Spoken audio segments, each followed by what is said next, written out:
So as we roll out for the Bosch Automotive F2 feature race here at Luxor Western Spring Speedway, it's going to be Corbin Anderson off the front row with Max Guilford. Then we go back to the second row. Out of grip position number 3 will be James Earl in the 15A2 with Leighton Kendall and the 81 on the outside of him out of 4. Then we go back to grip position number 5 with Nico Pinkerton in the 67A2 with Bo Padgett in the 37M2 on the outside of him at 6. Then we go back to grip position number 7 with Eric Smith in the 5A2 with Adam Davis in the 86A2 on the outside of him. Then we go back to the 17A2 of Bruce James out of 9 with Josh Matthews on the outside of him in the 8 out of 10. Then we go back to Michael Robertson in the 48. He'll be starting out of 11 with Tim Pipes in the 19A2, starting out of 12. Moving back to Michael Stocks in the 81M2. He'll be out of 13 with Devon George on the outside of him in number 22. Then out of 15, Mark McAlpine in the 49A2. He'll be out of 15 with Blake Morrison in the 77 on the outside of him. And last but not least, out of 17, Jaron Robinson in the 18M2. So we've got the Honda power plants off the front row. We've got the F20 versus the K20. Corbin Anderson with the S2000 base motor, the F20, out of pole position. He'll be starting out of grip position number 1. And then the engine that was actually built, we see the car actually just waiting to get fired up on the inside of the track at the moment. So that's Max Guilford running the car that was actually meant for Carlos Stone. So that's down there. We see that car on the infield just right of shot here. So that engine was actually built ready to be run by Mitch Osborne back when Osborne was the man to beat in F2 racing here at Luxor Western Spring Speedway. So interesting to see that the Honda power plants are definitely the engine of choice here to run in the front. We know Leighton Kendall's got one under the hood, as do a lot of the other competitors. No doubt Max Guilford will be on the gas. He's used to having an extra few horsepower under the right foot, whether it be the A-grade 3NZ midget IV machine that he's used to running or his sprint car. There's definitely a few less ponies under the right foot for him here, and he should be starting out of the second position, so he'll be trying to navigate his way through to the outside spot on the outside of Corbin Anderson. As he does there, the Honda VTEC based engines with a very distinctive engine note, as does that one there. As we get ready to turn these drivers loose here for 15 laps around Luxor Western Spring Speedway. Drivers all look relatively in good position, gridded up, ready to go. Lights are still currently on around the racetrack. So as we see that stone visor strip there on the 73, as we say, that car was built ready for Carlos Stone to be debuting here tonight. New car, unfortunately not running that car due to not fitting in that new chassis, believe it or not. So Guilford stepping up and pulling double duty. So there we go. The two Honda power plants. The Spike versus what looks to be, I'd say, a Bullet on the outside. I'm sure if I'm wrong, someone will correct me otherwise, but the lights are out around Luxor Western Spring Speedway. We get ready to turn them loose, as I say, for 15 laps around the Speedway. What are we going to see out of James Earl? What are we going to see out of Leighton Kendall? Or is someone like Bo Padgett going to come to the podium here? We've seen great drives early on in the season, but it's the battle. Like we said, the two Hondas off the front, the K-Series versus the F-Series. Corbin Anderson gets a good jump on Max Guilford and finds himself in the lead, and will lead our opening lap here of the Bosch Automotive F2 feature. Then we go back into the third spot, which will be James Earl from Leighton Kendall, running there in that blue DP Drasovich pedal meters machine. Then Leighton Kendall, Nico Pinkerton, Bo Padgett back there as well. Then we go back to Eric Smith and Adam Davies as well. But at the moment, Corbin Anderson is absolutely checked out from these drivers on screen at the moment. Doesn't look like Max Guilford has got anything to answer. But has James Earl got anything to move himself up the spot? Leighton Kendall looking strong there, running in fourth at the moment as well. Then we come back to some of the minors. We've got Bruce James trying to tear his way forward.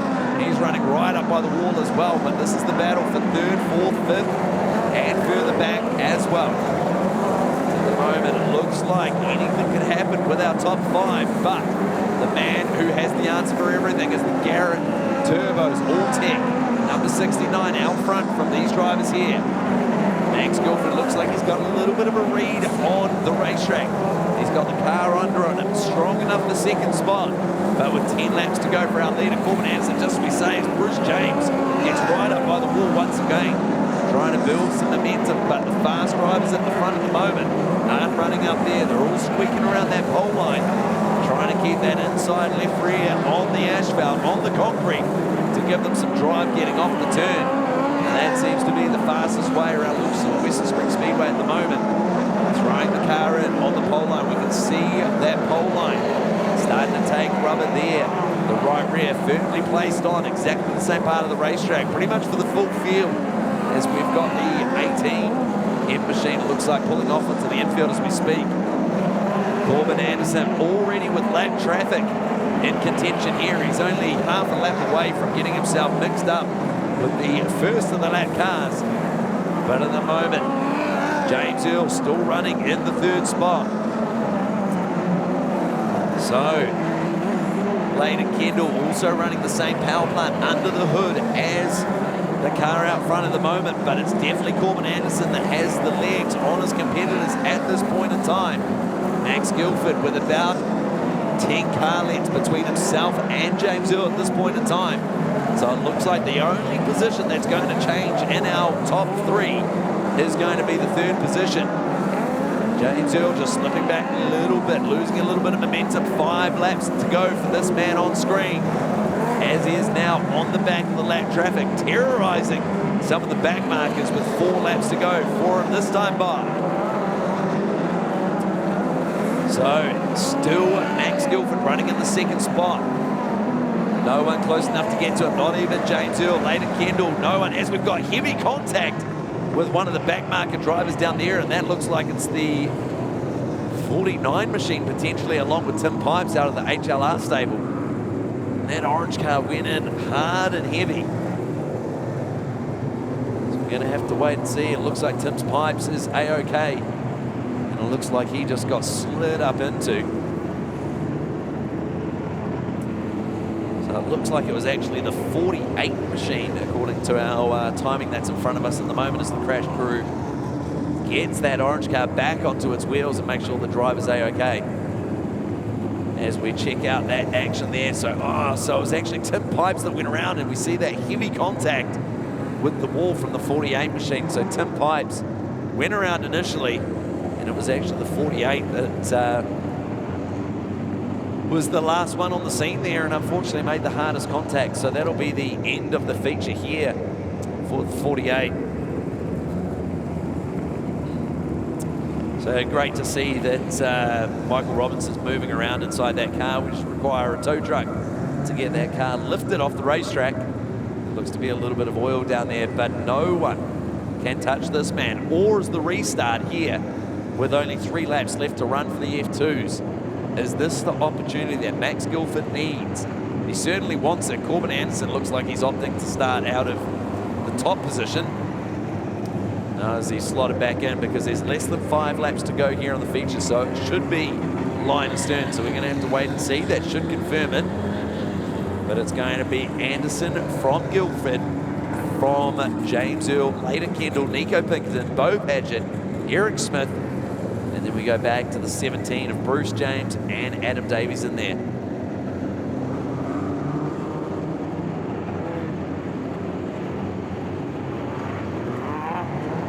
Great to see the 48 machine of Michael Robinson is A-OK. The Jackson Roadhall machine getting pulled off the racetrack at the moment. Ben Bright inside Nerf bar. Then there was definitely a heavy amount of contact with that right front into the Penrite turn number 3. So Corbin Anderson with his hand outside of the car. Looks like he's trying to tell Max Guilford that he needs to stay back.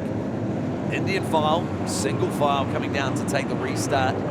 Lights are still on around Lucas Oil Western Spring Speedway. It doesn't look like we're going to go green. Some of the back markers just a little bit delayed trying to get up to the back bumpers of the cars in front. So we'll be running around one more lap here until we go green. With less than a handful of laps left to run here. James Earl, he'll be wanting to mix it up and get a piece of the action here.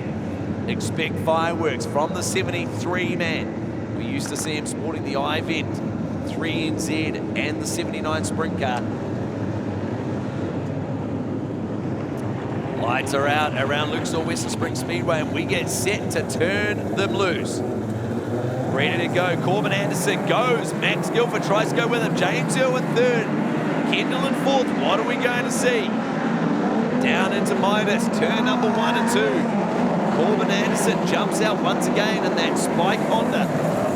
Can anyone get to him? Guilford goes high side. Tries to find something up top. He's got to be careful because he's got James Earl breathing down his neck.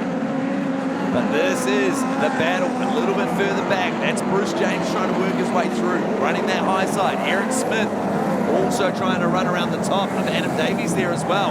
Yellow is out and we've got one around down at turn number 2. And that looks like it's Tim Pipes once again out of HLR Racing.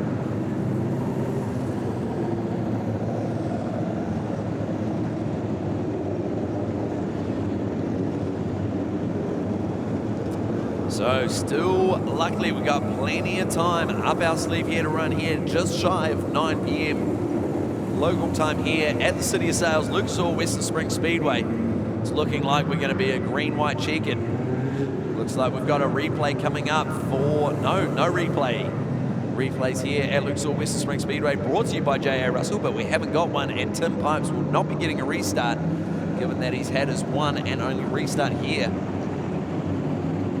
Lights are still on around the speedway at this point in time. Corbin Anderson still from Max Guilford. 4 laps left to run here around the speedway. So drivers trying to find something a little bit up high. Bruce James looks to be the only one who's game enough to try and move up there. Max Guilford had a dabble and tried to find something down here at Penrite turn number 3 and 4. Lights are out. And we get set to turn them loose for 4 more laps.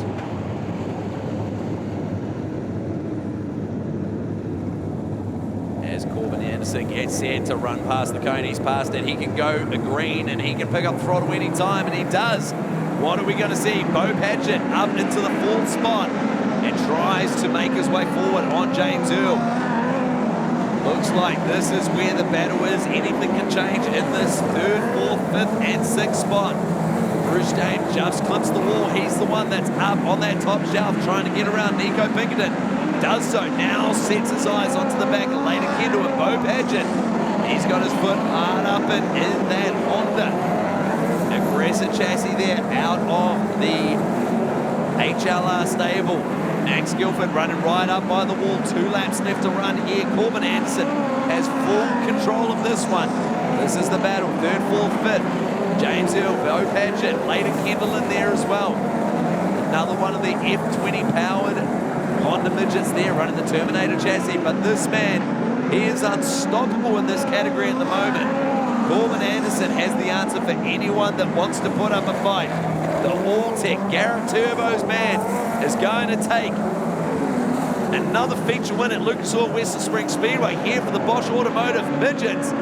As we've got one around and the yellows are out, but we took the checkered flag. And the one that went around down here at Penrite turn number 4 was Bruce James. But the winner, Corbin Anderson, undisputed. Max Guilford in 2nd, James Earl 3rd, Bo Padgett with a great drive up to 4th, Layden Kendall 5th, and Bruce James coming across in 6th position. So unsure about this one, considering he didn't take the checkered. So, in fact, from track position, it should be Nico Pinkerton. But this man on screen, the man of the moment, Corbin Anderson.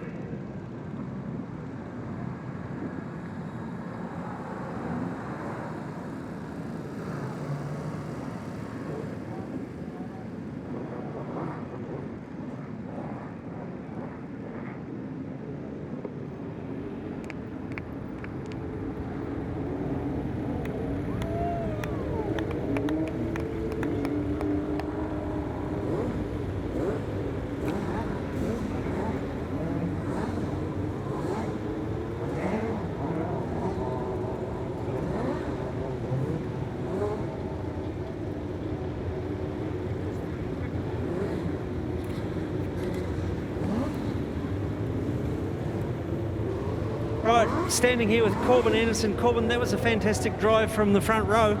You had an engine problem a little while ago and your dad Lance put together quite an engine for you. So, yeah, how's that been for you? Yeah, definitely had our fair share of problems, not just in this, but in the sprint car. So it's good to come out here and show the work's paid off. And yes, massive thanks to everyone involved. It's really a team sport, Speedway. So there's not enough time probably for me to thank everyone. Just everyone know. Thanks from the bottom of my heart, and thanks for Western Springs as well for putting this on. It's massive. Okay, well, ladies and gentlemen, the winner of the F2 midget car feature, Corbin Anderson. Thank you.